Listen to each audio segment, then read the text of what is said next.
8mm of film is all it takes to destroy a man's soul.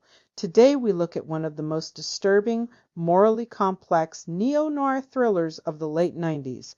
This film asks a question most of us would rather never think about. What if the worst thing you could possibly imagine turned out to be real? Stick with me through this entire review, because the ending of this movie is not something you will forget. The movie is 8mm, released in 1999, directed by Joel Schumacher, who you might know from Batman Forever and Batman and Robin, written by Andrew Kevin Walker, the same brilliant and deeply unsettling mind behind Seven. That combination alone should tell you exactly what kind of ride you're signing up for.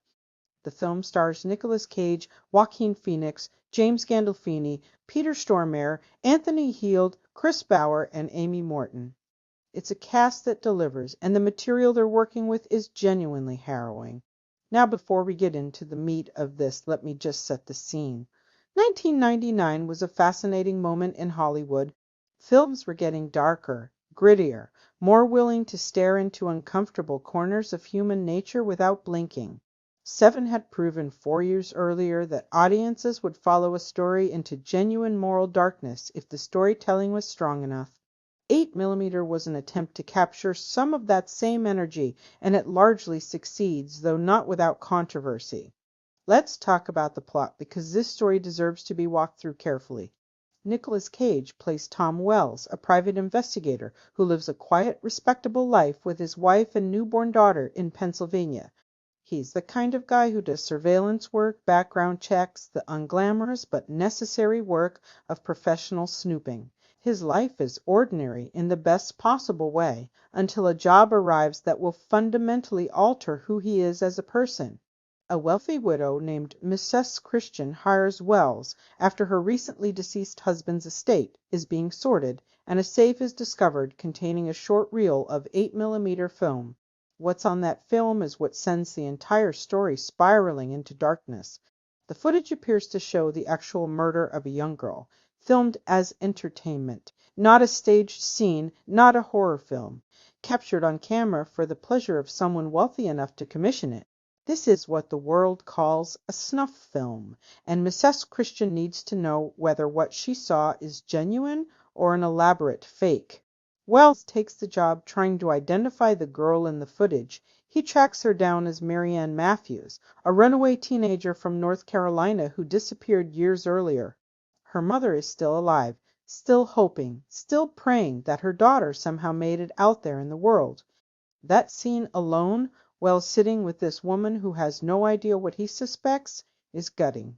He can't tell her yet. He doesn't know enough. And Cage plays the weight of that knowledge with real restraint. The investigation pulls Wells out of his comfortable suburban world and drags him into Los Angeles, specifically into the underground world of adult film and fetish material. This is where Joaquin Phoenix enters the picture as Max California, a record store clerk who moonlights in the adult entertainment industry and becomes Wells's reluctant guide into progressively darker territory. Phoenix is electric in this role. Max is funny, self-aware, deeply knowledgeable about a world he's slightly ashamed to be part of, and his chemistry with Cage gives the film a buddy movie undercurrent that makes some of the darker moments more bearable. As Wells goes deeper, he discovers a network of people connected to the production of extreme and illegal material. He eventually identifies the performer in the footage as a masked figure known as Machine, played with genuinely terrifying physicality by Chris Bauer, a massive, violent man who serves as the muscle and the monster of the operation. Behind Machine is a director named Dino Velvet, played by Peter Stormare in one of his most menacing performances, a pretentious and sadistic filmmaker who treats depravity as art. And above both of them is the man who actually commissioned the film, a sleazy Hollywood talent agent named Daniel Lawndale, played by Anthony Heald. The investigation becomes increasingly dangerous. Wells starts losing himself. He's calling home less. He's lying to his wife. He's wearing disguises and frequenting places he never imagined he'd enter. The film does something genuinely unsettling here by showing how a good man can start to hollow out when he spends too long surrounded by moral rot. Cage plays this deterioration quietly at first, and then with increasing desperation. The tragedy hits when Max California is murdered by Machine after getting too close to the investigation. This is one of the film's most genuinely painful moments because by this point you actually care about Max. Phoenix made him real and charming, and the loss lands hard. It also marks the turning point where Wells stops being a professional doing a job and becomes something closer to a man on a mission of vengeance. Now here's where the film earns its most interesting conversation, because what follows is methodical and brutal and intentional. Wells confronts each person in the chain of culpability one by one. Longdale, the suit-wearing, ordinary-looking man who commissioned the murder of a young girl because he could, because he was wealthy and bored and completely without conscience, is dealt with. Dino Velvet meets his end. And finally, Wells faces Machine himself, unmasking him in a moment that the film treats as both revelation and deliberate subversion. Here's the twist that makes 8mm genuinely memorable and genuinely disturbing. When Wells finally unmasks Machine, he finds not a monster, but an ordinary man. His real name is George Anthony, and he is unremarkable in appearance, soft-spoken, completely human-looking. And when Wells demands to know why, demanding the reason behind the evil, seeking the kind of explanation that would make it all make sense, Machine gives him nothing satisfying. There is no traumatic childhood revealed, no psychiatric diagnosis offered, no grand philosophical justification. Machine simply tells Wells that he did it because he wanted to, because he enjoyed it, and that there's nothing more to understand. He asks Wells to kill him rather than take him to prison, suggesting that even his death would be on his own terms. Wells refuses to give him that easy exit at first, but after a violent struggle, Machine does die. Wells kills him, and the film doesn't frame it as a triumphant hero moment. It frames it as something murky and troubling.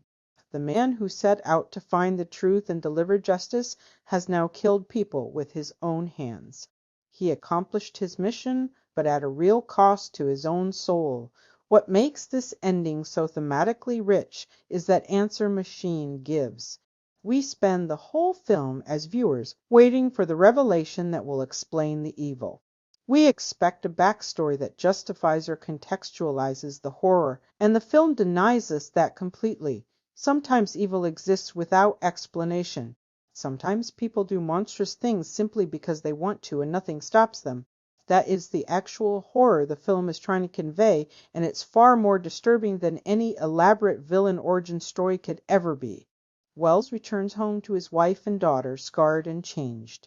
He tells Marianne's mother the truth about what happened to her daughter.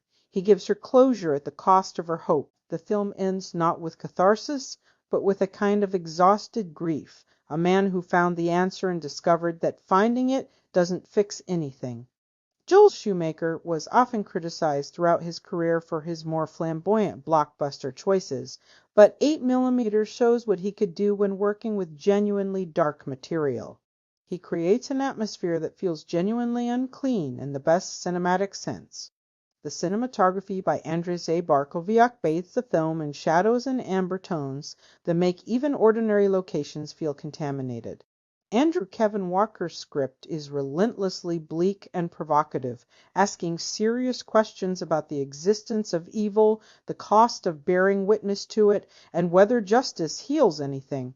It's not a perfect film. Some critics found it exploitative, but its central question, the one it poses through Machine's devastating non-answer, is genuinely philosophical and genuinely brave. 8mm is not a comfortable film, and it was never meant to be. If you're someone who appreciates crime thrillers that take their darkness seriously, that refuse to sanitize evil or wrap everything in a neat explanatory bow, this film deserves your attention. Nicolas Cage gives one of his more restrained and genuinely affecting performances. Joaquin Phoenix reminds you early in his career exactly why he became one of the greatest actors of his generation.